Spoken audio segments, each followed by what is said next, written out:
Assalamualaikum warahmatullahi wabarakatuh. Halo teman-teman vlog Om Sanha, semoga teman-teman yang nonton channel ini sehat-sehat semua, dimudahkan dan diluaskan rezekinya oleh Allah SWT. Amin ya rabbal alamin. Buat yang belum subscribe, langsung aja diklik tombol subscribe-nya ya. Dan jangan lupa untuk like, komen, dan share untuk terus support channel ini semakin berkembang dan kami semakin bersemangat upload video tutorial. Oke teman-teman, kali ini saya mau bahas salah satu keluhan yang sering dijumpai para pengguna mobil Kia Carens, yaitu temperatur mesin naik hingga terjadi overheat ketika sedang dalam perjalanan. Baik, seperti yang kita ketahui bersama, usia mobil Kia Carens ini sudah tidak muda lagi ya, jadi banyak part yang harus dilakukan peremajaan atau penggantian. Yang harus kita ketahui, posisi ideal jarum temperatur mesin seharusnya berada di bawah sedikit garis tengah indikator. Jika sudah mencapai garis tengah bahkan melebihinya, tandanya temperatur air radiator sudah melebihi batas aman yang ditentukan atau tidak normal. Oke, sekarang apa saja yang harus dicek jika temperatur mesin tidak normal? Oke teman-teman, yang pertama dicek adalah level air radiator, apakah berkurang setiap kali melakukan perjalanan. Teman-teman bisa cek melalui tabung reservoir dan lihat pada stick level air radiator, apakah berkurang setiap kali melakukan perjalanan. Jika berkurang, bisa dipastikan adanya kebocoran. Cek juga selang radiator, cek pada pipa bypass, selang heater. Pastikan tidak ada kebocoran di radiatornya itu sendiri ya teman-teman. Yang kedua, cek tutup radiator, apakah masih kedap atau masih bagus. Teman-teman bisa lihat pada karetnya ya, ini yang masih bagus, karetnya masih tidak keras maksudnya ya, karetnya ini masih kedap. Teman-teman bisa pakai ukuran yang 11 maupun 0,9, disesuaikan dengan bawaan mobilnya teman-teman ya. Walaupun banyak yang merekomendasikan 0,9, teman-teman juga boleh pakai yang 0,9. Beli tutup radiator yang original ataupun made in Korea seperti ini ya, karena pengaruhnya sangat besar untuk kekedapan sirkulasi air radiator.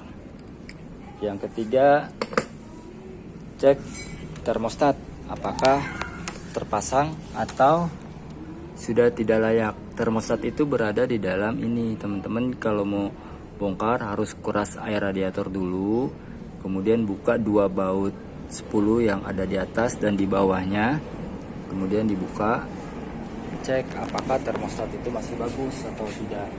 Seperti ini ya teman-teman. Ini contoh termostat yang sudah rusak, buka tutupnya sudah normal. Jadi fungsi termostat ini adalah untuk membuka tutup jalur sirkulasi air radiator dari mesin ke radiator itu sendiri. Ukurannya untuk Kia Carens standarnya adalah 88 derajat Celcius. Jadi perlahan-lahan si katupnya ini akan terbuka hingga terbuka full ketika suhu sudah mencapai 88 derajat untuk didinginkan ke radiator. Teman-teman juga banyak yang pakai ukuran 82. Termostat 82 ini punyanya Timor ya teman-teman. Bisa dilihat ukurannya di sebelah sini. Mana ya? Saya lihat di sebelah sini teman-teman.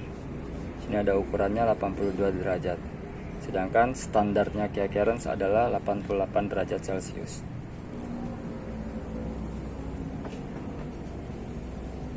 Yang keempat, teman-teman cek sensor otomatis fan atau biasa yang disebut ECT, Engine Cooling Temperature. ECT ini lokasinya berada di bagian bawah sini. Nah, ini adalah ECT. Untuk Kia Carens 2 ECT-nya memiliki 3 pin, sedangkan untuk current 1 2 pin ya teman-teman. Ini ECT. ECT ini berfungsi menginformasikan ke ECU berapa suhu air radiator yang berada di dalam mesin. Jadi kalau suhu air radiator sudah 93 sampai 94 derajat, maka ECU akan menginstruksikan fan radiator untuk berputar untuk mendinginkan air radiator. Ini juga punya peranan penting teman-teman ya. Kalau ini sudah error atau rusak, maka dia akan telat menginformasikan ke ECU berapa suhu derajat air radiator. Ini dulu saya udah coba bersihkan, ternyata sudah tidak normal, jadi saya beli lagi yang baru. Untuk Cairns 2 bisa pakai persamaannya Hyundai Trajet. Ini harganya murah, sekitar 100 ribuan. Oke, jadi teman-teman bisa mencopotnya ya, sensor ECT itu. Yang kelima, cek apakah putaran fan radiator mengarah ke dalam mesin. Jadi yang benar itu fan radiator mengarah ke mesin, baik fan radiator maupun fan AC, hembusan anginnya mengarah ke dalam mesin ya. Ini yang agak sulit diidentifikasi.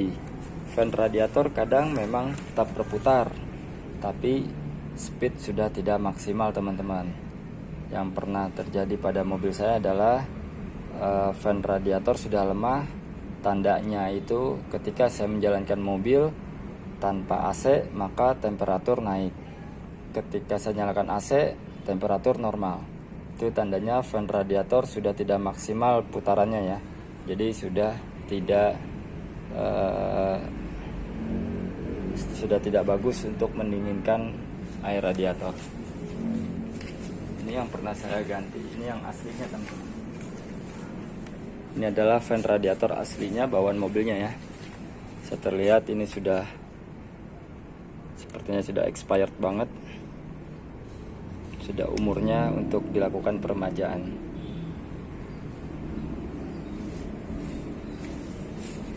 Yang terakhir, jika air radiator berkurang dan tidak ada kebocoran di bagian luar, baik di selang, di radiator itu sendiri, pastikan tidak ada kebocoran kompresi. Jadi air radiator masuk ke dalam kompresi mesin. Ini yang akan memakan biaya banyak karena teman-teman harus turun mesin setengah. Caranya teman-teman bisa menggunakan botol air mineral ukuran 1 liter yang dibuka atau dipotong bagian bawahnya dan kemudian diposisikan ke mulut radiator ya teman-teman. Diposisikan terbalik, diisi air radiator, kemudian di start mesin. Lakukan ini pada saat pagi hari ya. Jadi pada saat start mesin pastikan tidak ada gelembung udara. Kalau ada gelembung udara, itu sudah pasti ada kebocoran ke dalam kompresi mesin. Dan ketika nyala di start, makin digas makin banyak gelembung udaranya, maka sudah pasti terjadi kebocoran air radiator ke dalam kompresi mesin. Jadi teman-teman siap-siap turun mesin setengah jika hal itu terjadi. Harus mengganti packing head cylinder dan meratakan head cylindernya ya. Oke, segitu aja dari saya. Semoga bermanfaat buat teman-teman yang baru menggunakan Kia Carens. Untuk kurangnya mohon maaf, dan semoga teman-teman selalu sehat-sehat di rumah ya. Wassalamualaikum warahmatullahi wabarakatuh.